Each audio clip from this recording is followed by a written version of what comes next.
Today we're in 1 Corinthians chapter 9 in our series through the book of 1 Corinthians, and we're finishing off the chapter. So we're beginning in verse number 19, and we're finishing at verse number 27, and it's a very important passage.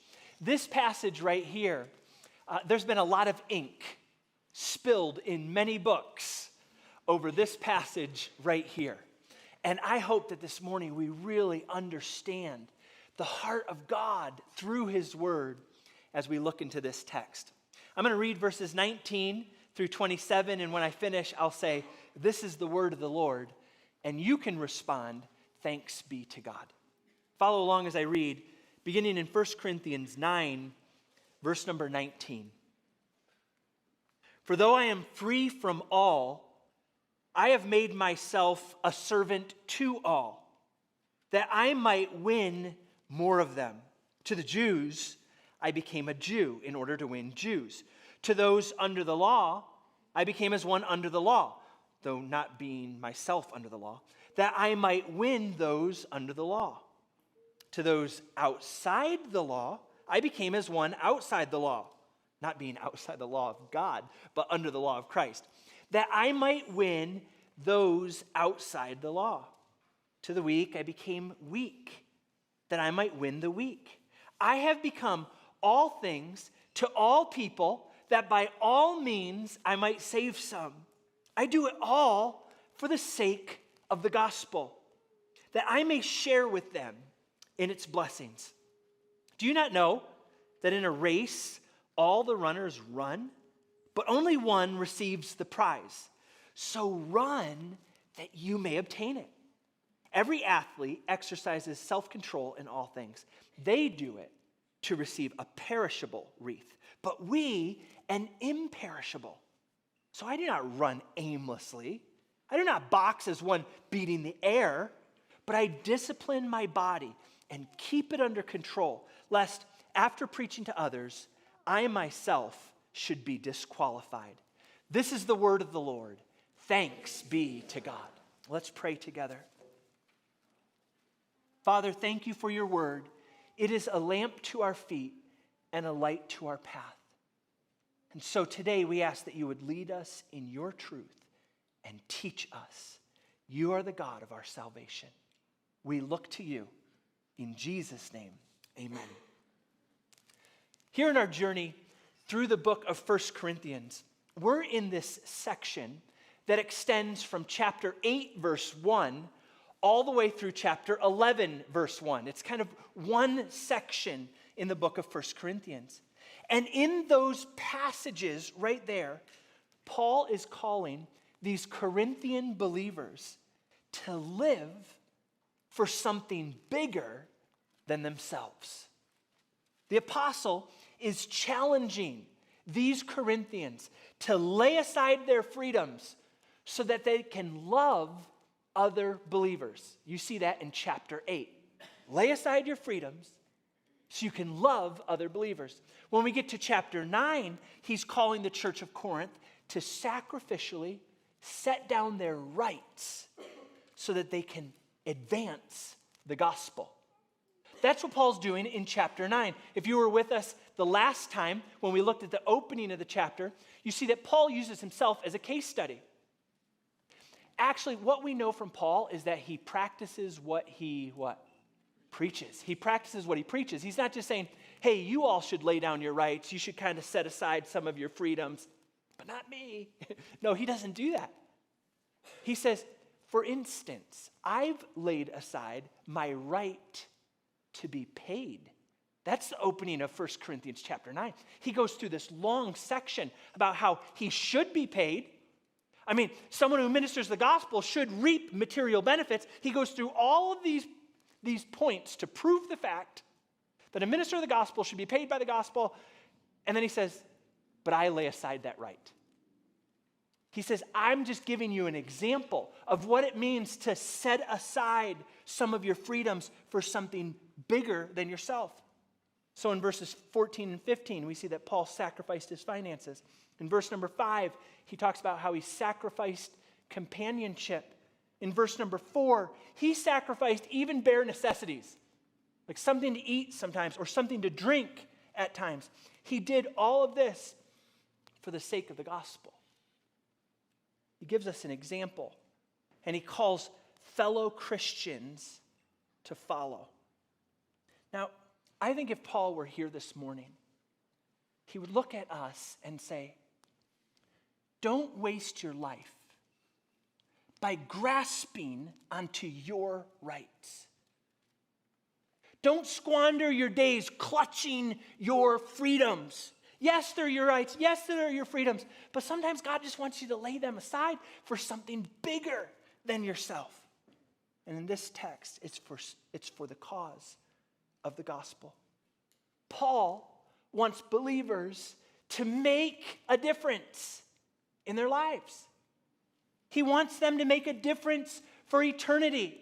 And so here in 1 Corinthians 9, verses 19 through 27, Paul teaches us that if our life is going to impact others for the gospel, then there are three things that we need. If our lives are going to have an eternal impact, if they're going to impact others for the gospel, there's three things we need. And the first thing that he highlights is sacrificial flexibility. If your life is going to impact others for the gospel, you have to have sacrificial flexibility. It's kind of a mouthful. I've second-guessed myself on that point, I write these, nobody sends me a message and says, your three ideas should be this. Nobody does. I write these, so I'm to blame. Sacrificial flexibility. I actually just had the word flexible. I thought, the opening of the text is Paul, and he's flexible, right? I mean, if you want to impact others for the gospel, you need to be flexible. Like Paul was flexible with the Jews, flexible with the Gentiles, these other subcategories of unbelievers. Be flexible. But the more I thought about the lonely word flexible, I feared that people might mistakenly picture Paul as some sort of an ethical Gumby. Do you remember Gumby? Remember that guy? His little horse friend, Pokey, Semper Gumby, always flexible. You might mistakenly think that Paul just bends and stretches his moral principles to any sort of situation, like situation ethics, whatever will work out. He's like this ethical pragmatist or some selfish chameleon. But that's not what's going on in this text. So I couldn't just leave the word flexible by itself. I had to say sacrificial flexibility, because I want you to understand that Paul is not bending and flexing for himself. He's actually bending and flexing for the cause of the gospel. That's what he's doing here. So it's sacrificial. When we think about sacrificial flexibility, I want you to think in terms of being self-denying. What does it mean to be sacrificial? Well, it means you have to deny yourself. The reason this is so important, and I feel like I have to emphasize this at the start, is because this text has been turned upside down and abused in so many ways. It's been excised from its context and used to mean the exact opposite of what Paul is intending. Like, you might find a claimant Christian involved in things they shouldn't be involved in with people they shouldn't be doing it with, and they pull out this text. They say, I'm just trying to be all things to all men. That's the only part of the verse they know. But that's not what this text is saying. This text isn't talking about be a selfish chameleon. This text is talking about be sacrificial. You actually have to deny yourself. You see it in verse 19. Look at verse 19. Notice Paul's self-denying heart. Though I am free from all, I've made myself a servant to all, that I may win more of them. Paul's main point here isn't personal freedom. That's not his goal. His goal is the salvation of others. And so Paul is willing to accommodate himself, limit himself, deprive himself, restrain himself, whatever he needs to do in these social settings so that the gospel can get a proper hearing. Even though he's free, he becomes a servant. When we get to verse 22, I have become all things to all people. The picture is not a college student getting plastered with her friends so that she can be accepted and somehow avoid the discomfort of being an outsider. That's not what it means to be all things to all people. It doesn't mean sinning against the Lord so that you can somehow appear to be legit in the eyes of lost people, just trying to be all things to all people. No, you're not. A better illustration of what Paul actually intends here would be, imagine this. Imagine a health-conscious, rigid dieter. Not that there's anything wrong with that, but maybe you know one. A health-conscious, rigid dieter. But on this particular occasion, you catch them eating a slimy hot dog and some greasy chips at the neighbor's barbecue. And why in the world would they do that? They don't even like tube steak, and they hate greasy chips.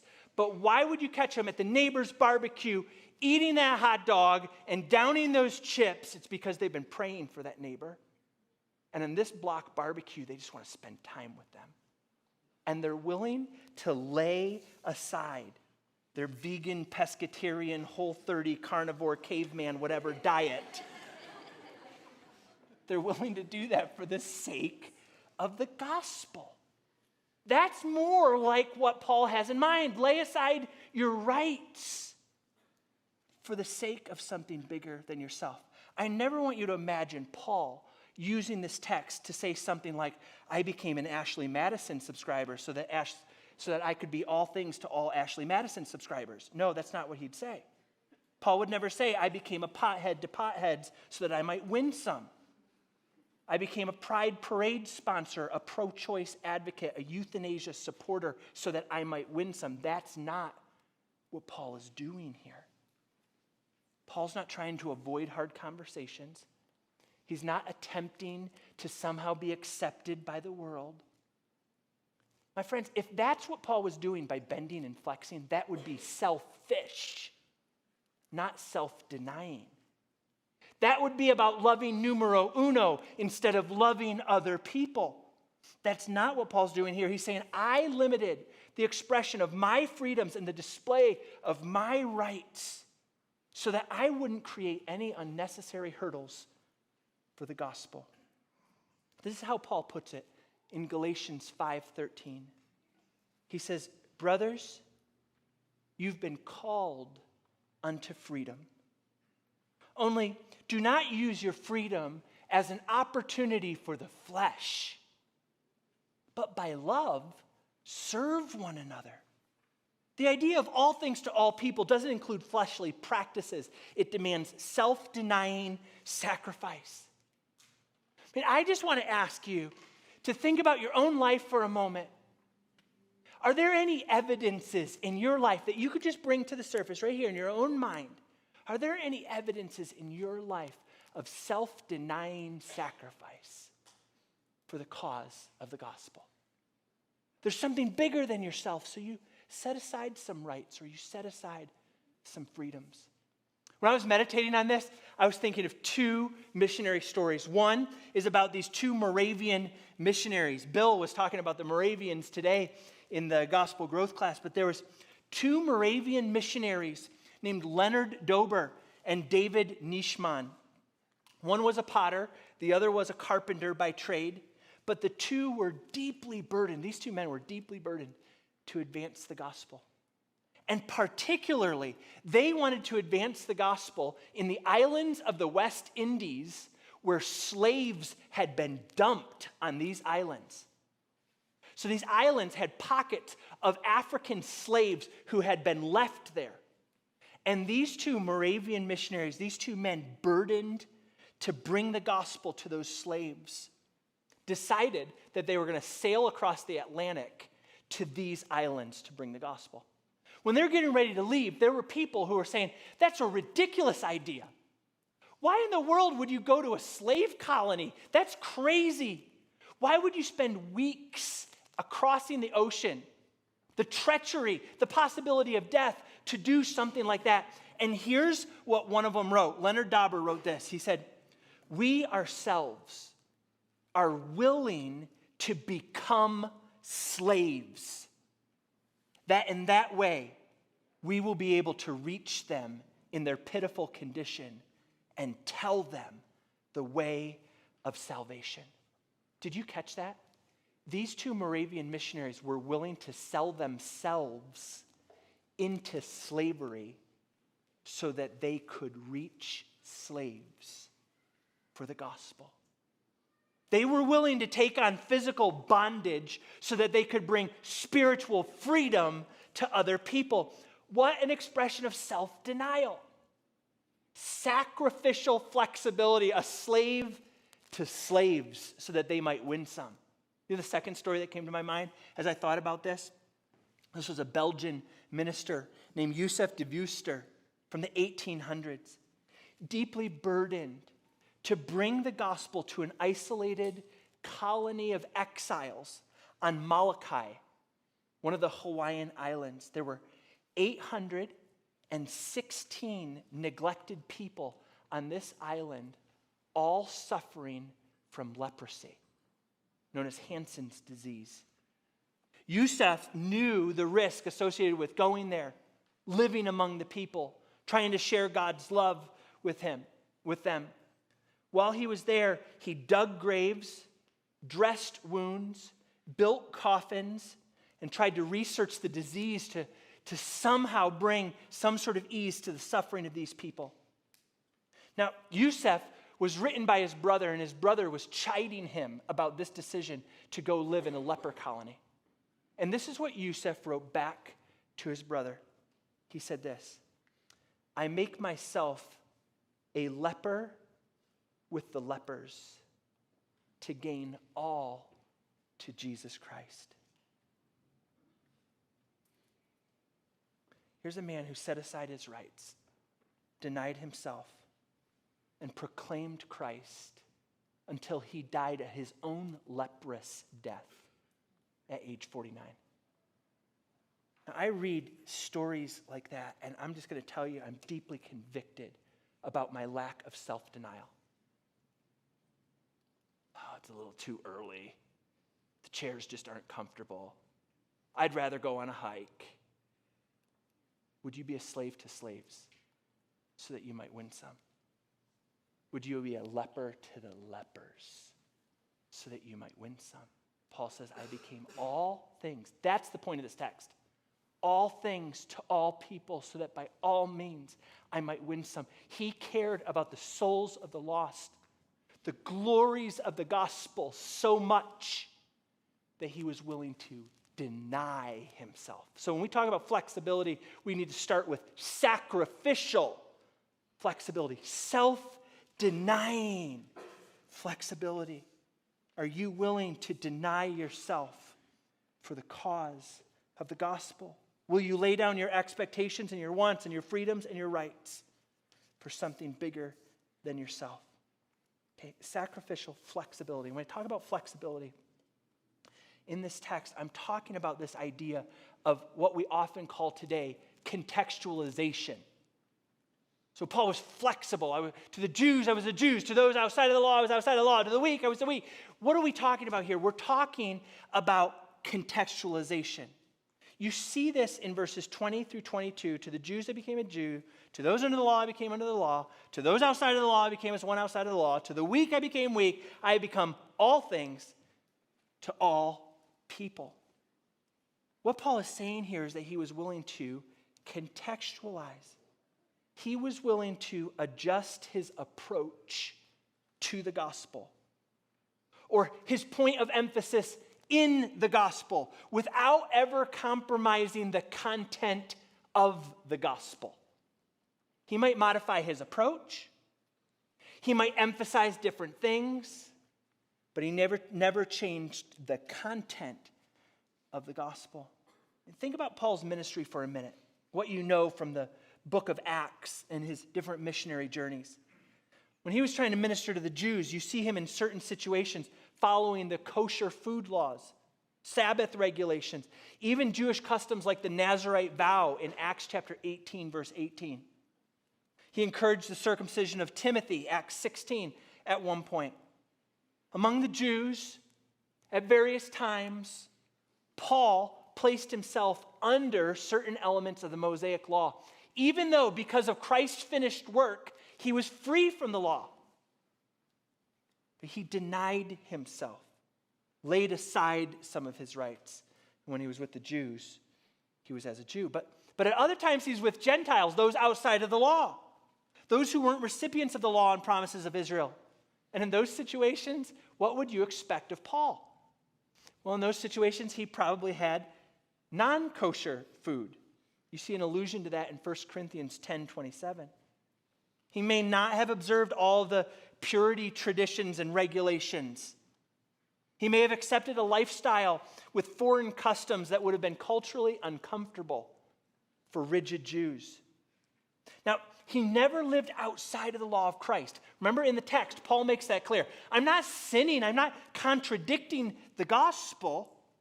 I'm accommodating certain cultural forms so that unnecessary obstacles to the gospel are removed.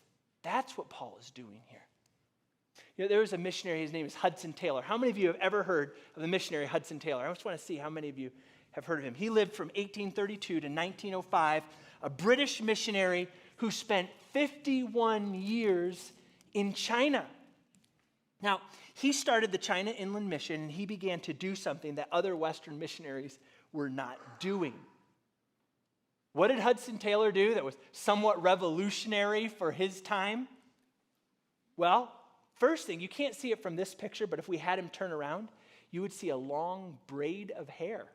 He grew his hair out long and braided it like the Chinese men of his time. You also can tell from this picture, he's not wearing British clothes. He donned Chinese clothing. He changed his palate, embraced the local food, and lived among the people. Now, there were other Western missionaries that derided him for these decisions. But what he was trying to do is remove any obstacles for the gospel. He's approaching it from a little different point than some of these other Western missionaries. He was willing to set aside certain freedoms. Oh, I like that suit. No, this is what the people wear. Oh, I like this hair. No, this is what the people wear. I like this food. This is what the people eat. And he wanted to take away any hindrance for the proclamation of the gospel. Though his cultural forms changed, the content of his message didn't. And I think that's an illustration of what Paul is doing in this text. I want you to know something. We live in a particular culture. And 100 years from now, it's not going to be the same. And 100 years ago, it wasn't the same. Cultures and societies fluctuate. I mean, things are not the same here in Salt Lake City as they are in Las Vegas. They're not the same in New York City as they are in Tokyo. They're not the same today as they were 100 years ago. While society is always fluctuating, and as such, it demands a flexible methodology, the center of the gospel must remain firm. An author named Jackson Wu, in his book, One Gospel for All Nations, I think helpfully illustrates this with a picture of a wheel. I want to start by showing you the terrain that this wheel is going to be on. Notice the ups and the downs of this terrain. This is the terrain of culture. It's always fluctuating. It has bumps and ridges and ruts and holes. And it represents the various questions or hurdles or even levels of familiarity with Christianity itself. Society is fluctuating. Therefore, we need to have an evangelistic approach that's flexible. So here I want you to see this rubber tire.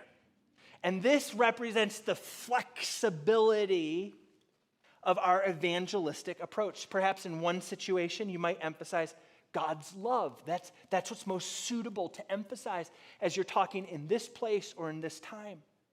In another case, you might emphasize the debt of sin and the payment of a redeemer. Maybe that's what's best in that context. The rubber tire of our approach needs to flex based on the different needs of our context. But I want you to know that there's something that's unchanging. It's the center rim of that tire. And that's what we would call gospel content. It must remain firm and unbending. So whether you're talking to someone in Salt Lake City or you're talking to someone in Dallas, Texas, whether you start with God's love or you begin with sin's debt, you always have to arrive at the stable, solid gospel content that Christ died for sinners and he rose again. That stays firm. That doesn't change. Now, I want to suggest to you that it is far easier. It requires far less thought to simply adopt a stance of entire separation. Like, I don't want to deal with the changing fluctuations of culture. I just want to stay the same. I'm not going to bend and change. There's no flexibility in me. I'm going to retract from culture. That's a whole lot easier. It takes far less thought to embrace entire separation on one hand. And the same could be said on the other hand if you just embrace total cultural assimilation. You don't have to think. You don't have to have any discernment. Just follow the cultural trends. Do what they do. Don't think about it. I mean, those two approaches are two poles. And those are far simpler. They take far less thought. You don't need much discernment. But Paul, in our text, is calling for something different. Paul, in this text, is calling for gospel-driven contextualization. All things to all men, so that by all means I might win some. The gospel, I do it all for the sake of the gospel. Gospel-driven contextualization. Let me see if I can illustrate the importance of this with some helpful diagrams from Darren Patrick and Matt Carter. And in these diagrams, I want you to take a look at the interplay between church, culture, and gospel. And one of these three diagrams represents you. It represents your stance in all of this. Now, one approach to life and ministry could be to separate and isolate yourself. You do this by prioritizing the institutional entity called the church. Do you see the church at the top? This institutional entity with all these religious, do you see on the left side, all these religious shibboleths? Go ahead and just say that word. Shibboleth. Okay, 3 people tried it. Everybody, ready? Shibboleths. Yeah, it's a great word. It comes from Judges chapter 12. There was a war that's recorded in Judges chapter 12 between the Gileadites and Ephraimites. In this war, the Gileadites win, but because these two groups simply were divided by a river, you couldn't tell the difference between the people by the way they looked. You could only tell the difference between these people by the way they spoke. And so when the Gileadites won, they didn't want any of the Ephraimites crossing the river and coming to the winning side, enjoying all the benefits and spoils of the war. And so when people were trying to cross the river, there would be guards who would have swords, and they'd say the Hebrew word for stream. Now, if you were a Gileadite, you would be able to pronounce the word shibboleth. Go ahead and say it again. Go ahead. Shibboleth. Yeah, it's a great word. You can say it. But if you were an Ephraimite, you just couldn't pronounce it. It would come out like Thiboleth. What did you say? Thiboleth. And then they'd stab him. That's the story. I mean, it's not a very nice story, but that was it. The word shibboleth became this identity marker. Like you're in the in crowd. You're on the right side. You're on the winning team if you can say the word shibboleth. Now, I put that on there because in some people's approach to life and ministry, they prioritize the institutional entity called the church, and they have all these religious shibboleths. You know, you're part of the real church if you sing these particular songs. I had someone call me once when I was in Texas as a pastor. They called me up, wanted to ask about the church, and the only question they wanted to ask me is, do you guys use the old red hymnal? I remember thinking to myself, I think we've got one. I didn't want to know about anything else. A shibboleth. Do you sing the right songs? Do people dress the right way? Do you read the right version of the Bible? Do the young people all go to the right school? Do you folks embrace the right political party? And on and on and on until soon enough you have a church tribe. There's tribalism and shibboleths. And people who can't pass the test, people who don't know the passwords are rejected. And that's what happens with culture. They're isolated from culture. Culture is pushed away. And what you end up with in this church is you end up hearing a lot of the outward manifestations of the things they value most in their institutional entity. Oh, I hope you work more or sacrifice a lot or try harder, and you end up with a gospel of moralisms. Now, people in this camp struggle with contextualization because they don't want to be sellouts. They don't want to compromise. But in the end, they're more sectarian and sequestered. They don't do a good job contextualizing. Now, this is on one side of the spectrum. On the other side, you have people who approach life and ministry where they're trying to assimilate indiscriminately into culture. So what's at the top? What's most important? What's the priority? It's societal issues. It's following trends. There are churches just like this. That's what's most important in that church, the culture. You seek to affirm culture, accommodate its views. You attempt to alleviate anything that might be considered offensive. What you end up with in this paradigm is a gospel of relativism. A quote-unquote loving church that accepts people as they are and embraces them regardless of their views or behaviors. But in that way, culture becomes the norm to which the gospel must conform. The distinction between the church and the world is blurred. You might hear a lot about social justice, but not much about the true social justice warrior, God. You might hear a lot about love, but you may not hear much about holiness, the doctrine of sin, or the call to repentance that Jesus so clearly talks about. You might focus a whole lot on where people are at or where culture is right now, but there's a neglect to where people should be because of the inbreaking of Christ and his work of new creation. People in this camp struggle with contextualization because they're so set on not being offensive that what they end up being is syncretistic. So on the one hand, you're sectarian, isolated, secluded, separated. Over on this side, you're syncretistic. You've adopted culture and been assimilated into culture. But I would just suggest that neither of these two are what Paul is talking about in this text. Paul is talking about gospel-driven contextualization. And that's where the biblical gospel takes priority. It guards and guides the people of God. It's light and salt to the culture. When the biblical gospel is what matters most, you don't have to fear culture on the one hand, and you don't have to become culture on the other hand. Instead, the church lovingly proclaims the greatest message this world has ever heard. It preaches, like Paul in 1 Corinthians 2:2, it preaches Jesus Christ and him crucified. The brutal truth about the cost of our sin, but the beautiful grace of Jesus, the gift of God.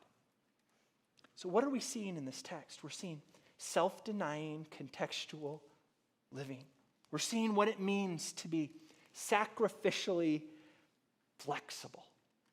So I just want to ask something. Does that describe you? Would you consider yourself a person who denies your rights and freedoms, takes up your cross, and follows Jesus? Just do a quick life inventory. Are there any rights and freedoms you're currently giving up for the sake of the gospel? Would you say, I am willing to bend and flex for the cause of Christ, even if it means discomfort and sacrifice in my life?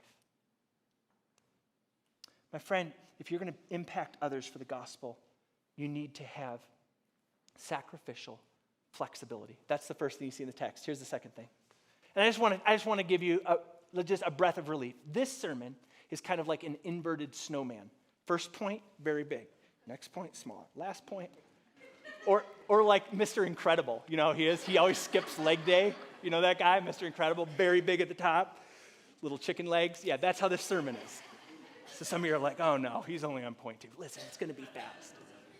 You need sacrificial flexibility. The second thing you need is disciplined focus. And we see that in verses 24 through 27. If you're going to impact others for the gospel, you need a life of disciplined focus. Look at those verses. Do you not know that in a race all the runners run, but only one receives the prize? So run that you may obtain it. Every athlete exercises, look at these next words, self-control in all things. They do it to receive a perishable wreath, but we an imperishable. So I do not run aimlessly. I don't box as one beating the air. I discipline my body. I keep it under control, lest after preaching to others, I myself should be disqualified. Disciplined focus. What Paul does in this section is he employs athletic imagery. And I just want to tell you something. The Corinthians were avid sports fans. Any sports fans in the room? All right, the Corinthians were like, yeah, sports. They loved sports. And you know how I know that? It's because the Isthmian Games, try to say that word a few times, that's a shibboleth. The Isthmian Games were held there every 2 years. Now, the Olympics were the largest sporting event in the known world at that time. But the Isthmian Games, it's the last time I'm going to say it, they were the second largest. I mean, they were huge, and they happened in Corinth. What would happen is people would come from all over the empire to participate in festivals, enjoy the arts and the food, and then watch thousands of athletes compete in 6 different events. They had racing, wrestling, jumping, boxing, javelin throwing, discus throwing. Paul was actually in Corinth during one of those games in 51 AD. And imagine thousands of people descending on the city. Where did those people go? Oh, they went to the Marriott Hotel. They went to the Holiday Inn Express. No, they stayed in tents. What did Paul do as a side gig, especially in Corinth, because he wouldn't take their paychecks? He made tents. And he probably did okay in Corinth because of those games. What he does is he uses this illustration of the sporting world to talk about the discipline it takes to live a Christian life that actually impacts other people. If you're going to win in sports, you have to have your life in control. If you're going to be a serious athlete, you actually have to discipline yourself. You actually have to be faithful in the training. In verses 25 and 27, notice verse 25, every athlete exercises self-control. Verse 27, I discipline my body, I keep it under control. You have to discipline yourself. It was widely known that in the Olympic and Isthmian Games, athletes exercise strict lifestyles of training. There are some records of competitors swearing an oath that they did not have sexual intercourse, eat meat, or drink wine for 10 months prior to the game. They disciplined themselves in various realms of life. And it's all because the competition was important to them. Now, Paul is saying in our text, listen, 10 months of rigorous training. If athletes will do this for a temporary wreath, a crown, a garland made of pine or celery foliage, if they will do it for something that wilts, shouldn't we as Christians discipline ourselves for something that's eternal?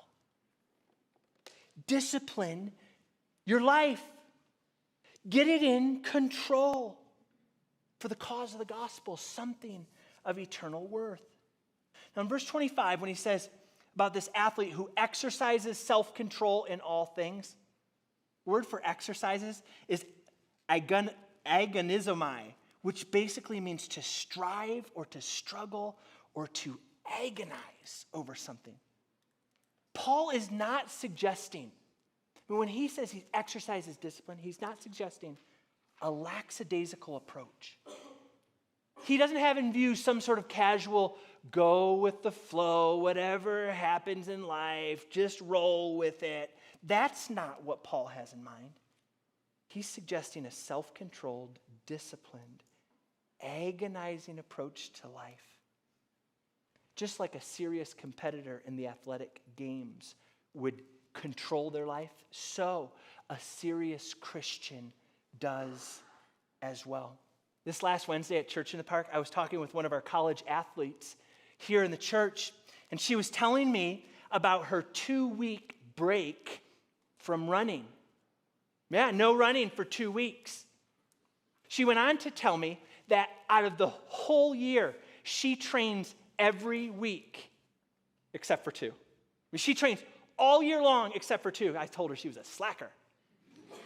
Lazy bum. No, I mean, I was like, wow, 50 out of the 52 weeks you train all year to run as a college athlete. Now, she doesn't have to subject herself to that much rigorous practice. She could freely reach for a slice of pie instead of an apple. She could just as easily skip her morning run and snooze it for an extra hour of sleep. But she doesn't do that. Why? Because there's something more important for her. My friends, the same should be true of our lives. If we really want our lives to influence others for the gospel, sure, we're free to ignore the deepest questions of our neighbors. Sure, we don't have to listen or probe into the struggles of our coworkers. Sure, we have the right to navigate life in ways that are easiest for us. But we don't do that because there's something of greater importance. You know, in an age of hedonism, entertainment, comfort, leisure, I think this call to agonizing discipline, to controlling your life for the sake of the gospel is kind of a tough pill for some people to follow. Here's why. Because I think in our culture, we don't have lives that are in control. We have lives that are out of control. And if you want to know how out of control your life is, just open your phone and look at how you've used it this last week. You want to know how out of control your life is? Then just open your bank account ledger and look at how you're spending your money. If you want to know how out of control your life is, look at your time and look at your money and look at your ambitions. Look at how America is running. It's out of control. In a culture that more easily prioritizes hikes above church assembly, would rather purchase another new car above sending a missionary, would rather self-gratification over self-restraint, sleep over time with God. In a culture like ours, if we're going to get our lives in control, it means you're going to have to make intentional, countercultural decisions. You're going to have to say no to some of the things your friends say yes to. And you're going to have to say yes to some of the things your friends say no to. You're going to have to get things in control. I was talking to our missionary friend who we sent from our church to Southeast Asia. I was talking to her just last night on a Zoom call. And I asked her about this text. She's going through the sermon series with us. She's a week behind because she's already been to Sunday. I asked her how Sunday went, last night, just to see if it was going to be okay. That was a joke about time zones. Keep rolling. She's a week behind us. I asked her about this text right here. I said, what kind of things have you and your team had to say no to? Restrict yourself, discipline yourself for the cause of the gospel over in this restricted access country in Southeast Asia. And she kind of chuckled. Said, well, there's some kind of funny practical things we've had to do. Like, for instance, we don't run our air conditioning in our rooms when we're not in the room because our local friends would think that that is considerably wasteful and it would distance us from them. So she says, every time I go into my room, it's like sweltering hot. And I would just rather leave the air conditioner on because it's not a big deal. But over there, it kind of is. So she says no to the right of leaving her air conditioner on so she can build relationships with the locals. She says, even down to the quality of your mattress, the appliances you have or don't have in your house, what type of motorbike she bought, or whether or not she can have a cleaning service come in and remove some of the mold. Those kind of things are important decisions for her because she could look like she's too wealthy for people to associate with. And then she would lose some of these relationships for the gospel. So she said, we do have a microwave, but no oven. Because if our local friends came in and saw that we had a microwave and an oven, it would distance us from them. And we want to talk with them about the gospel. I mean, simple things. She said, most recently, this is what she told me last night. She said, most recently, I've just had to really give up talking about the things I like to talk about. I said, what do you mean by that? She said, well, the locals here have different things they like to talk about than things I like to talk about.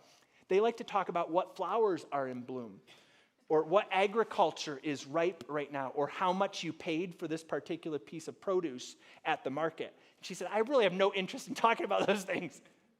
But if I want to build relationships with these people, then I have to lay aside my right to talk about what I want and instead talk about what they want. Self-restraint, self-discipline. My friends, if you want to impact others, if you want your life to make a difference for the gospel, then I just want to ask you, to what lengths are you willing to go to further the good news? How hard are you willing to try to exercise self-restraint, self-discipline, going without, in order to advance the credibility of the gospel? Our missionary friend over there, this is what she said. I wrote it down because I wanted to remember. She said this. We were just talking about this text. She said, yeah, one life in the grand scheme of things is dang small, so maximize it. And if you know her, you kind of can hear her saying that. Our one life in the grand scheme of things is small. So maximize it. Run with all your might. Lay aside any hindrances, the things that easily beset you. Run with endurance this race that is set before you. Maximize your life by getting it in control. Life in control, eyes on the goal. Verse 24 and 26, Paul is just saying, he's focused, disciplined focus with the end in sight. Look at verse number 24. Do you not know that in a race all the runners run, but only one receives the prize? So run that you may obtain it. Verse 26. So I don't run aimlessly. How many of you are runners? I'm not going to ask how long you run or when the last time you ran or how fast you run, but you kind of enjoy running, or you've run in a race at one point in your life. How many of you have ever run in any race, even if it was like a 0.5K? All right. All right, a number of you. Okay, imagine this. Imagine the Salt Lake City Marathon. I mean, we've got thousands of people lined up at the starting line. We're all there, ready to go. All of a sudden, the starting gun goes off, and all of the athletes are running in this one direction, except for this one particular guy in the back. He's just kind of...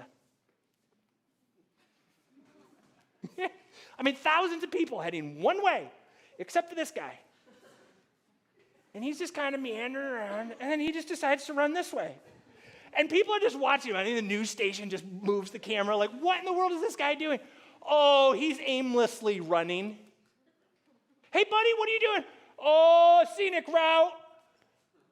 No, listen, my friends, if you aimlessly run, it's going to be worthless in the end because you didn't stay on the course and you don't cross the finish line. And Paul is saying here, listen, in a race, you have to give it all you've got. Run with all of your might, and don't run aimlessly. Keep your eye on the goal. Now, I just fear that there are people who are wasting their life because they're like this aimless runner. They don't know the goal to their lives. They've forgotten the objective. They have no clue where they're going, and they're just wasting it. I think if Paul were here, he'd say, believers, don't waste your life. Don't wander through your time on this earth without a compass heading. Run with all your might with the end goal in sight. I mean, if athletes will do that for a fading celery crown, wouldn't you do it for the crown of life? Don't you want to hear from your King and your Master, well done, thou good and faithful servant? My friends, eyes on the goal. Don't run like an aimless runner. Don't be like a shadow boxer. Do you see it in verse 26? Kind of a funny little phrase here. He says, so I don't run aimlessly, and I don't box as one beating the air. Have you ever seen a shadow boxer? I mean, they win every fight. Every single one. They defeat all their opponents because there isn't one.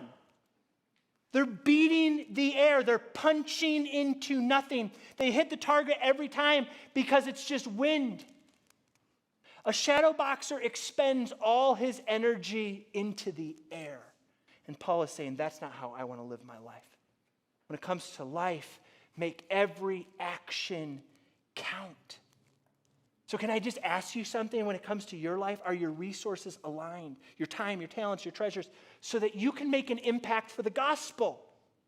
Are you landing your punches in life so that your life actually matters? Or are you simply beating the air like a senseless shadow boxer? My friends, life in control, eyes on the goal. That's what it means to impact others for the gospel. Paul is saying here, you need sacrificial flexibility, you need disciplined focus, and then he closes with this. You need motivating fuel. Sacrificial flexibility, disciplined focus, motivating fuel. What is it that drives you to do this? Live a life that's going to impact others for the gospel. And you're like, but what's going to fuel me to do that? Now, Paul was not driven by the desire to win arguments. You know how some people, they live a life for the gospel and they're all about arguing. I'm going to argue my way. No, Paul wasn't about winning arguments. He wasn't motivated by the glory of gaining a following. He didn't view people as obstacles to overcome or prizes to somehow be won. He saw them as people to be loved. So what really fueled Paul's ministry? It was the souls of the lost. In verses 19 through 22, there's like this echo. It starts in verse 19, that I might win more of them. 20, that I might win those under the law. 20, that I might win those outside of the law. 20, that I might win the weak, that by all means I might save some. He just had a passion for these souls. His heart groaned for those who were hurting and those who were hopeless, for the religious and irreligious alike. He saw restless souls around him, and he knew that they would only find their rest in God. Like Augustine put it, you have made us for yourself, O Lord, and our hearts are restless until they rest in you. Paul saw the restless souls of those around him, and it motivated him to live for the gospel and proclaim the good news. The souls of the lost and the blessings of the gospel, that's what fueled him. The blessings of the gospel? Yes. Verse 23, I do it all for the sake of the gospel, that I may share with them in its blessings. I think of Paul here, perhaps imagining what it would be like to stand in heaven with his friends and coworkers and neighbors and share the blessings of the gospel with those he cared about most. And would you just think about that for a second? Think about the joy you would have to stand in heaven one day and the people you care about are side by side with you. They've had their burdens lifted. They've had their sins forgiven. They know the endless love and the deep grace of God. Paul here, you could almost hear him say, I can lay aside my rights. I can defer some of my freedoms if in some way through that others might share in the blessings of the gospel. My friends, that motivated Paul's life. That fueled his ministry. If our lives are going to impact others for the gospel, we need to have sacrificial flexibility, disciplined focus, motivating fuel. But I think if I close and all of us feel like, man, I'm just going to, try to be more like Paul, I think that would be a mistake. Because in chapter 11, verse 1, Paul says this, be imitators of me as I am of Christ. So I can't help but close by calling attention to Jesus himself. We talk about sacrificial contextualization. My friends, the Son of God took on flesh and dwelt among us. Talk about sacrificial contextualization. Disciplined focus. Think about how Jesus lived a perfect life. And though he was tempted in every way as we are, he was yet without sin. Focused. Think about motivating fuel. The writer of Hebrews puts it this way, for the joy that was set before him, namely the redemption of sinners like you and me, Jesus endured the cross. So with the Apostle Paul, let's look to Jesus, the author and the finisher of our faith. May he help us live in such a way that others are impacted by the gospel.